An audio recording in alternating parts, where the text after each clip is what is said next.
सूर्यनगरी का राजा चंद्रसेन एक ऐसा शासक था जिसका नाम कला और सौंदर्य के लिए दूर दूर तक जाना जाता था। उसकी आंखें तब चमकती थीं जब बांसुरी की मधुर धुन गंगा के किनारों पर गूंजती थी, और उसका हृदय तब थिरकता था जब नर्तकियों के घुंघरू ताल से ताल मिलाते थे। लेकिन चंद्रसेन की यह कला प्रेमी छवि एक आवरण थी। वह अपनी इच्छाओं का गुलाम था। वह हर पूर्णिमा को अपने महल में भव्य महफिल सजाता, जहां नगर की सबसे सुंदर नर्तकियां, गायक और कवि अपनी कला पेश करते। प्रजा भूख और गरीबी से जूझ रही थी, लेकिन चंद्रसेन को केवल अपनी महफिलों की चिंता थी। चंद्रसेन की रानी मधुरिमा कभी सूर्यनगरी की सबसे प्रसिद्ध नर्तकी थी। उसका नृत्य ऐसा था कि मानो चंद्रमा स्वयं धरती पर उतर आए। लेकिन चंद्रसेन ने उसे प्रेम के लिए नहीं, बल्कि अपनी इच्छा की पूर्ति के लिए विवाह के बंधन में बांध लिया था। मधुरिमा का हृदय टूट चुका था, लेकिन वह अपने 2 बच्चों राजकुमार अंशुमन और राजकुमारी सौम्या के लिए जीती थी। अंशुमन 22 वर्ष का एक विद्वान और जिम्मेदार युवक था जो अपने पिता की हरकतों से शर्मिंदा था। वह सूर्यनगरी को एक न्यायपूर्ण शासक देना चाहता था। सौम्या 18 वर्ष की एक रहस्यमयी शक्ति की धनी थी। कहा जाता था कि वह चंद्रदेव की कृपा से जन्मी थी। उसकी आंखों में चांद की रोशनी झलकती थी और वह सपनों में भविष्य देख सकती थी। वह जंगल की आत्माओं और गंगा की लहरों से बात कर सकती थी। महल में एक और महत्वपूर्ण व्यक्ति था, महामंत्री विश्वदेव, एक चालाक और महत्वाकांक्षी व्यक्ति जो चुपके से सूर्यनगरी की सत्ता हथियाना चाहता था। वह चंद्रसेन की कमजोरियों का फायदा उठाता था और महफिलों को और भव्य बनाने के लिए प्रजा पर भारी कर लगवाता था। एक पूर्णिमा की रात जब चंद्रदेव का मंदिर दीपों और फूलों से सजा था, एक रहस्यमयी नर्तकी दरबार में आई। उसका नाम था चांदनी। उसकी त्वचा चांद की तरह चमकती थी और उसका नृत्य ऐसा था कि मानो समय थम गया हो। उसके घुंघरुओं की आवाज में जादू था और उसकी आंखों में एक गहरा दुख छिपा था। चंद्रसेन मंत्रमुग्ध हो गया। उसने चांदनी को अपने महल में ठहरने का आदेश दिया और हर रात उसके लिए नृत्य करने को कहा। मधुरिमा ने चांदनी को देखा तो उसका हृदय कांप उठा। चांदनी की मुस्कान में कुछ ऐसा था जो उसे परिचित लग रहा था, लेकिन वह समझ नहीं पाई। उसने चंद्रसेन को चेतावनी दी, महाराज, इस नर्तकी में कुछ रहस्य है। वह कोई साधारण स्त्री नहीं है। लेकिन चंद्रसेन ने उसकी बात को हंसी में उड़ा दिया। तुम्हें जलन हो रही है मधुरिमा, उसने कहा। चांदनी मेरे महल की शोभा है। जैसे जैसे चांदनी महल में रही, सूर्यनगरी में अजीब घटनाएं होने लगीं। गंगा का पानी रात को लाल होने लगा, जैसे उसमें खून मिल गया हो। जंगल में रात को भयानक चीखें सुनाई देने लगीं। चंद्रदेव के मंदिर के पुजारी साधु अग्निमित्र ने चेतावनी दी, चंद्रदेव क्रोधित हैं। कोई अभिशप्त आत्मा इस नगर में प्रवेश कर चुकी है।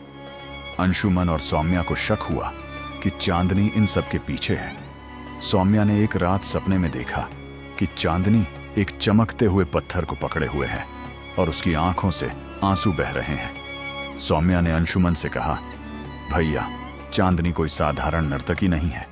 हमें उसके रहस्य को सुलझाना होगा, वरना सूर्यनगरी नष्ट हो जाएगी। अंशुमन और सौम्या ने चांदनी के अतीत को जानने का फैसला किया।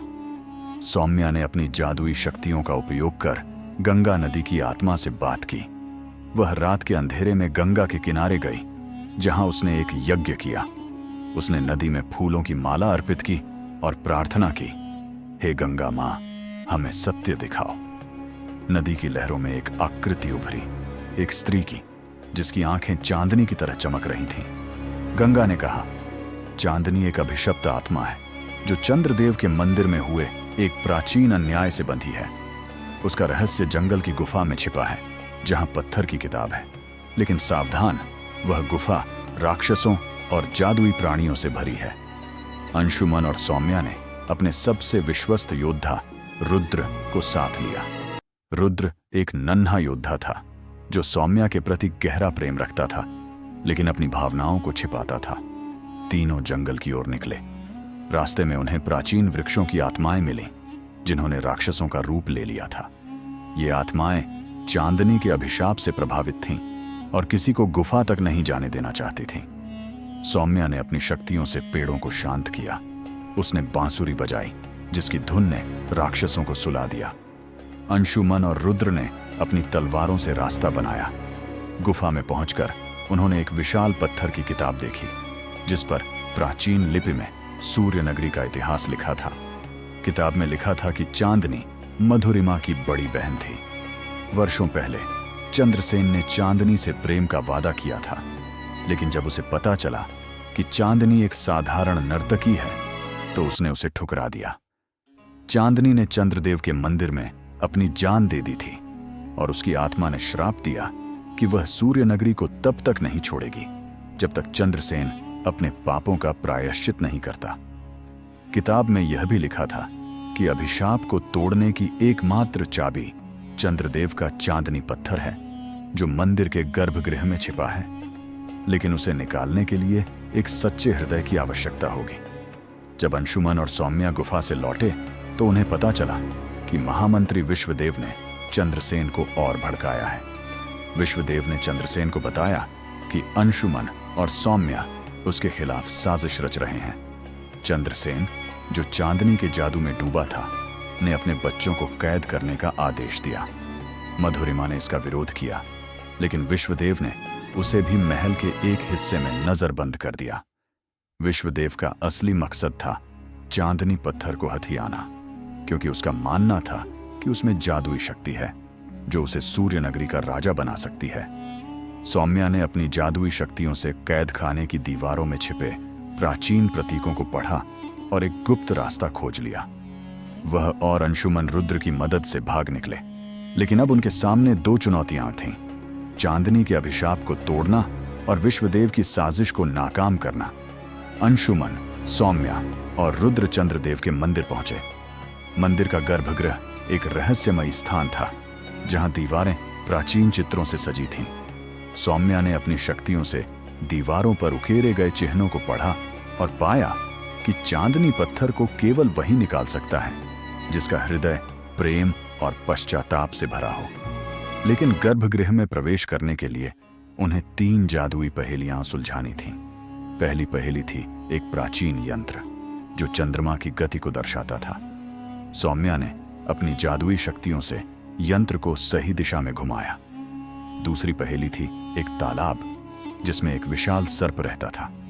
रुद्र ने अपनी तलवार से सर्प को हराया, लेकिन सौम्या ने उसे मारने से रोका क्योंकि वह चंद्रदेव का रक्षक था। तीसरी पहेली थी एक गीत जो चांदनी की आत्मा का दुख व्यक्त करता था। मधुरिमा, जो गुप्त रूप से मंदिर पहुंच गई थी, ने यह गीत गाया। उसकी आवाज में इतना दर्द था कि गर्भगृह का द्वार खुल गया। गर्भगृह में चांदनी पत्थर चमक रहा था, लेकिन जैसे ही सौम्या ने उसे छूने की कोशिश की, चांदनी की आत्मा प्रकट हुई। उसने कहा, इस पत्थर को केवल वही उठा सकता है जो मेरे दुख को समझे। चंद्रसेन को यहां आना होगा। अंशुमन, सौम्या और मधुरिमा ने चंद्रसेन को मंदिर लाने का फैसला किया, लेकिन विश्वदेव ने अपनी सेना को मंदिर घेरने का आदेश दे दिया। एक भयंकर युद्ध छिड़ गया। रुद्र ने अपनी तलवार से विश्वदेव के सैनिकों का सामना किया, जबकि अंशुमन ने प्रजा को एकजुट कर लिया। सौम्या ने अपनी जादुई शक्तियों से मंदिर को एक चमकदार आलोक से घेर लिया, जिसने विश्वदेव की सेना को पीछे हटने पर मजबूर कर दिया। मधुरिमा ने चंद्रसेन को मंदिर में लाया। चांदनी की आत्मा ने चंद्रसेन के सामने अपना असली रूप दिखाया। उसने बताया कि वह मधुरिमा की बड़ी बहन थी और चंद्रसेन की बेवफाई ने उसे मृत्यु के मुंह में धकेल दिया था। चंद्रसेन का हृदय टूट गया। उसने घुटनों पर बैठकर चांदनी और मधुरिमा से माफी मांगी। उसने कहा, मैं अपनी लालसा में अंधा हो गया था। मैंने तुम दोनों का हृदय तोड़ा, मुझे क्षमा करो।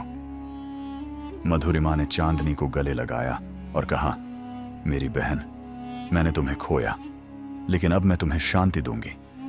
सौम्या ने चांदनी पत्थर को उठाया और उसे चंद्रदेव की मूर्ति के सामने रखा। एक चमकदार प्रकाश फैला और चांदनी की आत्मा मुक्त हो गई। उसने मधुरिमा को आशीर्वाद दिया और कहा, तुमने मुझे मेरी शांति दी, अब सूर्य नगरी को संभालो। विश्वदेव को कैद कर लिया गया और उसकी साजिश का पर्दाफाश हुआ। चंद्रसेन ने अपनी अय्याशी छोड़ दी और मधुरिमा को वह सम्मान दिया जो उसका हक था। उसने अंशुमन और सौम्या को साम्राज्य की बागडोर सौंपने का फैसला किया। सौम्या ने चंद्रदेव के मंदिर में एक नया उत्सव शुरू किया, जिसमें नृत्य और संगीत केवल प्रेम और कला के लिए था, न कि लालसा के लिए। रुद्र ने सौम्या से अपने प्रेम का इजहार किया और सौम्या ने मुस्कुराते हुए कहा, तुम मेरे साथी हो रुद्र, लेकिन पहले हमें सूर्यनगरी को और मजबूत करना है। गंगा का पानी फिर से साफ हो गया, जंगल में चीखें बंद हो गईं, सूर्यनगरी फिर से वैभवशाली हो उठी। मधुरिमा, जो कभी टूटी हुई आत्मा थी, अब प्रजा की मां बन गई।